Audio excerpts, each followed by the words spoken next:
Hello, welcome back to the Nook. I'm Daniel, and today I'll be reviewing this book here, Jo's Boys by Louisa May Alcott. This is the third and final book in that series, and I still don't know the series name. But before I get started, I'm just going to tell you about a change up of my format. So I usually do, first it was spoiler-free videos, and then it was light spoilers, but a friend of mine actually commented that he would like to see more spoiler talk so that he could know if he would like to read the book that I'm reviewing.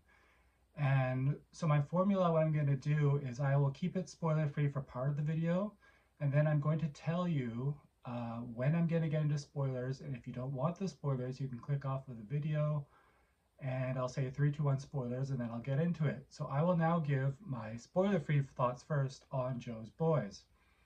So I would rank them that Little Women is my favorite in the series. My second favorite is Jo's Boys, and then Little Men. So Jo's Boys, keeping it spoiler-free, is about the boys that were at the Plumfield School in Little Men when they were children or young, yeah, basically children.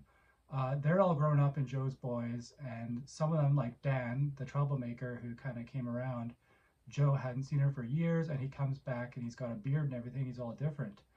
And so we follow a lot with Dan and his life, and we follow Nan, who was the young woman who, even as a child, she was into the idea of medicine and being a doctor. And as a young adult, she got more into medicine, more into being a doctor and healing people.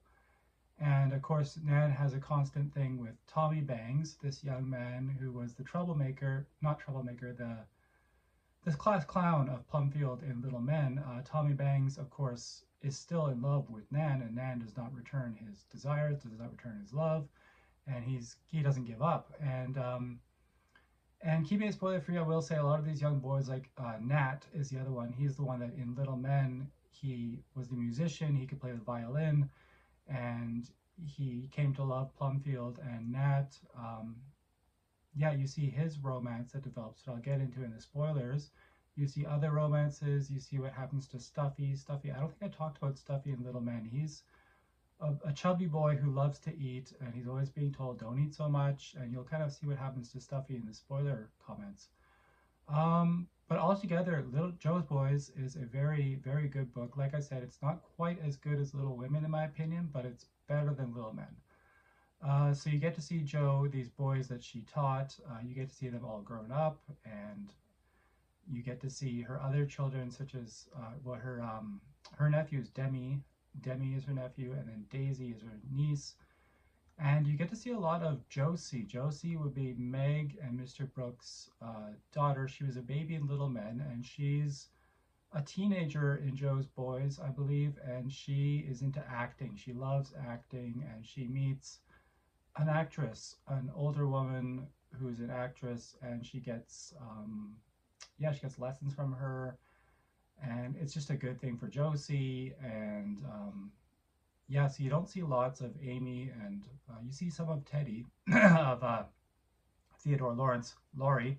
You do see some more of Laurie, a little bit of Amy, but a lot of it's focused on Friedrich Bear and on Jo, his wife, and yeah, so altogether, it is a good story. So my spoiler-free thoughts are just, if you've read Little Women and Little Men, definitely read Jo's Boys. You get more of what happens to these kids when they're older, when they've grown up, and just what their lives are like as adults and the romances. And so if that sounds like something that you would like to read, definitely read Little Women, Little Men first. These aren't standalones, they are a series. So that's what it is, spoiler free. So for spoilers, 3, 2, 1. Now I'm getting into spoilers. So Dan has a rough life. He was kind of living the life of almost like a cowboy among Indians, and things were going well. And then he was defending someone and assaulted them and punched them and killed them and ended up in jail. So Dan's in jail. Jo eventually learns of this. Dan comes out of jail and he's kind of dealing with that. Friedrich, one of his, is it like his nephew Emil, I think ends up nearly dying in a shipwreck, and he kind of ends up, well, Emil ends up getting married. The other nephew, Franz, he gets married. Nan does not marry Tommy Bangs. As I said, she doesn't like him, and Tommy ends up getting engaged to a lovely woman, and they get married, and they're happy.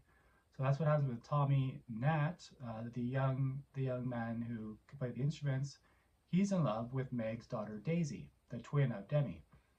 And Nat and Daisy end up, I don't think they get married, but they're thinking about it, and they are pursuing a relationship. And so what happens with Dan, this is the spoiler section, so I can just say what happens with Dan. Yes, he comes back from jail, and it's tough. And you kind of get an overview of all the characters. So I'll quickly say that Stuffy, the one who just kept eating food, he's known as George in this story, and he's kind of chubby and not very athletic and kind of a glutton. Well, he ends up getting apoplexy, which I believe is from overeating. He dies. He's one of the ones that just dies. It just talks about that. And Dan actually does pass away. I can't remember his exact how he dies, but Dan ends up dying, but he had a good life. He led a good life. It was good. I remember Joe got him when he was in prison. He was reading the Bible because Joe had given him the Bible. So yeah, that's kind of what happens to the boys. I'm trying to remember any other characters. Like I said, Josie ends up learning more acting, and she really loves the acting life. And Josie kind of meets this actress, and she has a pretty good life as well. You get to see things are going pretty well. I think at this point, Mrs. March, Joe's mom, has passed away. John Brooke, Daisy and Demi's dad, Meg's husband, he passes away in. Actually, that happened in Little Men. You know what? I think that happened in Little Men, and I didn't mention it there, so I'll just mention it here. That's what's happened since then.